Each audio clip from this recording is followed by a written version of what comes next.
Yes, of course, Akshita. We are outside the Hinduja Hospital right now. Dr. Jalil Parker is with us, and he will be commenting on the exact, we can say, the treatment which was given to Dilip Saab. And as we are saying, it's a prolonged illness. So in 1 or 2 hours, the body will be taken out towards his Pali Hill house, and from there, a burial ground. The schedule is exactly yet to be decided, but soon it's likely that Dr. Jalil Parker, who was a treating doctor, will speak with media and give details on what treatment was given to Dilip Saab. At the same time, as we were saying earlier also, that it is a big loss for the industry, for India, because he was the first superstar. At the same time, there was a prolonged illness background which is known about. So these are the visuals of Jalil Parker, near the Hinduja Hospital in Mumbai, and that's the hospital where Dilip Saab was being treated, and he passed away. We'll go to him for a live comment.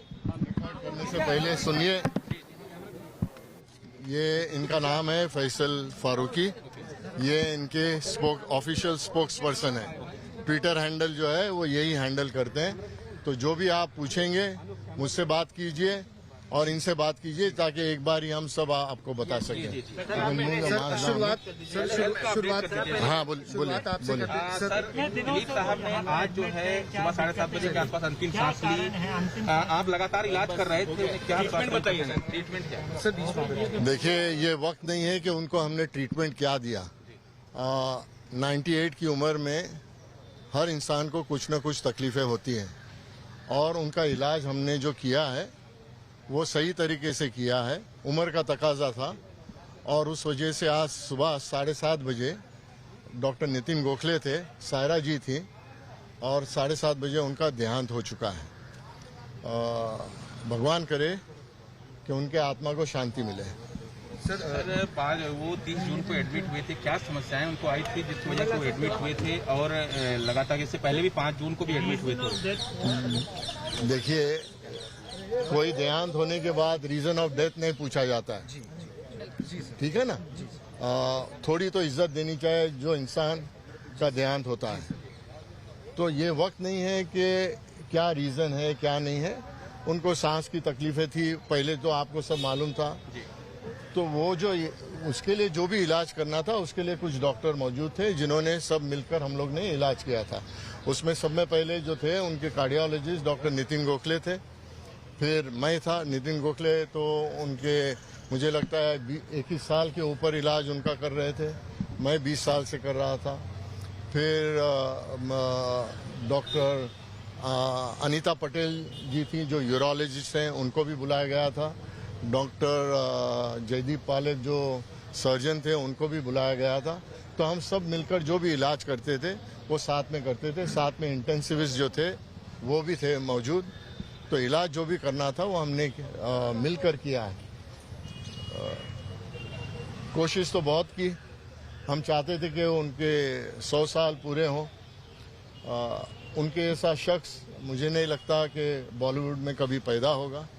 शख्सियत काफ़ी बड़ी थी, और उन्होंने सिर्फ बॉलीवुड का नाम नहीं, अपने देश का नाम भी रोशन किया है।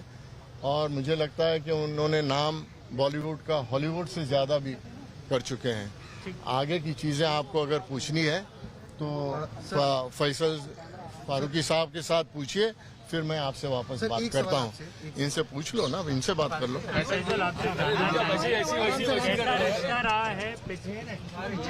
बोलिए, कैसा रिश्ता रहा है? कई सालों से आप उनको जानते थे, खिदमत की उनकी, क्या मोबाइल पार्टी के भाई?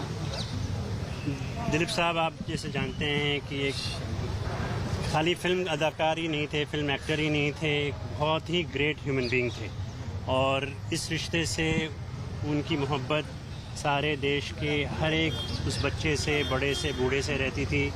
जिसको देश से प्रेम हो, जिसको फिल्म से प्रेम हो, आर्ट से प्रेम हो, और इंसानियत फूट फूट के उनमें भरी गई थी। इसी सिलसिले से साहब को मैंने ट्विटर पे इंट्रोड्यूस कराया, सोशल मीडिया पे उनको फेसबुक। शुरू में वो ट्विटर खुद ही पढ़ते थे और मुझको बोल देते थे रिप्लाई करना। धीरे धीरे जैसे उनकी तबीयत थोड़ा नासाज हुई तो उन्होंने डिक्टेट करना बंद कर दिया। कभी पढ़ते थे, कभी नहीं पढ़ते थे। और लेकिन उनका एक पब्लिक से, एक उनके फैन से, वेल विशर से हमेशा एक कनेक्शन बना रहा, चाहे वो वॉक कर रहे हों जॉगर्स पार्क में, चाहे वो बाहर कहीं जा रहे हों एयरपोर्ट पे, हर जगह उनकी मोहब्बत हमेशा उनके चेहरे पे लगती थी। कोई उनसे मिल जाता था तो 5 मिनट 10 मिनट तक तो खैरियत पूछते थे। और मुझे लगता है कि दिलीप साहब जैसा इंसान इस दुनिया में आज की तारीख में, और हो सकता है आगे भी आना बहुत मुश्किल है। सायरा जी की स्थिति क्या है? सायरा जी, आपको मालूम है सायरा जी दिलीप कुमार को, मुझको लगता है जब से वो पैदा हुई हैं वो दिलीप कुमार से मोहब्बत करती हैं। और सायरा जी की ऑफिशियली उनकी 55 साल की ज़िंदगी जो as a husband and wife जो उन्होंने साथ में गुजारा है वो एक मिसाल है। असल जी आगे की क्या प्रक्रिया होगी? यहाँ से दिलीप साहब का जो पार्थिव शरीर है क्या उनके घर पर ले जाया जाएगा? जी अभी वही फैमिली और हम लोग सब लोग बैठे हैं ऊपर। कुछ ही देर में हम आप लोगों को इत्तला कर देंगे। शाम हमने ये सोचा है कि 5 बजे बैरियल उनका जुहू कब्रिस्तान में जो सांता क्रूज पे है वहाँ पर होगा। क्या उनका अंतिम दर्शन के लिए उनके घर पर रखा जाएगा? क्योंकि काफ़ी फेमस थे, बॉलीवुड के आइकॉन्स हैं, राजनीतिक जगत के लोग उनके फैंस हैं। ये मैं आपको इत्तला कर दूंगा। अभी वो बात चल रही है और ट्विटर पे भी मैं आपको अपडेट कर दूंगा। जी थैंक यू। शुक्रिया, थैंक यू। हो गया।